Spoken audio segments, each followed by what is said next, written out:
So guys hello and welcome to MR classes.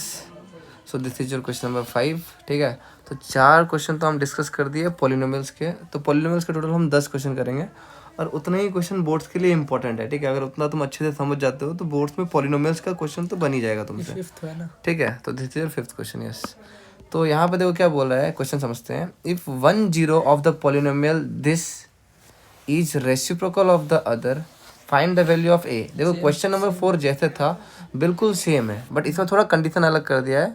ठीक है, तो तुम्हें यहाँ पे देखो गिवन क्या आंसर स्टार्ट करते हैं। हमें पास गिवन पॉलिनोमियल क्या है वो लिख देते हैं। ठीक है, तो ये तुम्हें एफ ऑफ एक्स के टर्म में दिया हुआ है, तो एक्स ले लेते हैं।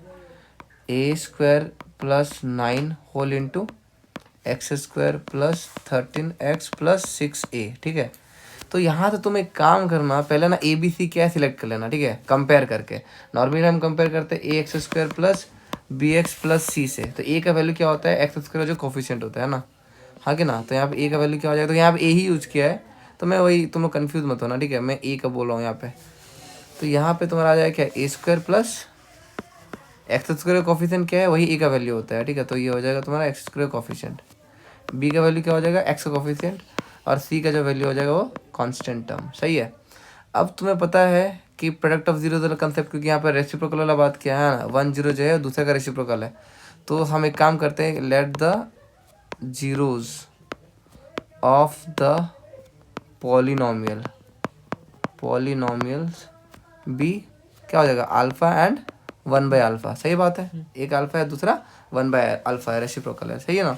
अब हम क्या करते हैं, प्रोडक्ट ऑफ जीरोज यूज करते हैं। ठीक है, हमें पता है कि भैया प्रोडक्ट ऑफ जीरोज जो होता है वो क्या होता है, सी बाई ए होता है। किससे इक्वल होता है, कौन रिलेशन क्या है, जीरोज एंड कोफिशिएंट में सी बाई है। ठीक है, प्रोडक्ट ऑफ जीरो मतलब जीरोज को मल्टीप्लाई कर दो, जो जीरोज लिया था मैं उनको मल्टीप्लाई कर दिया।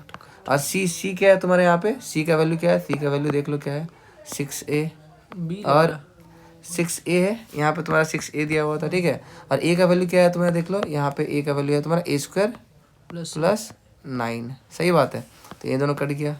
क्लियर है कि नहीं। अब यहाँ से तुम क्या करो, यहाँ पे इसको क्रॉस मल्टीप्लाई कर दो, उधर लेके मल्टीप्लाई कर दो। ठीक है, तो ए स्क्वायर प्लस 9 आ गया, ये हो गया इज इक्वल टू 6 है। अब देखो तुम सबको एक साइड ले लो और सॉल्व कर दो। ठीक है, तो ए स्क्वायर 6 से इधर आएगा तो -6 से हो जाएगा, और 9 पहले से इधर था +9 इक्वल 0। ठीक है, अब तुम इसमें मिडिल टर्म लगा के सॉल्व कर सकते हो। तो यहाँ पे देख लो, फर्स्ट टर्म और लास्ट टर्म को मल्टीप्लाई करोगे तो 9a स्क्वायर आएगा।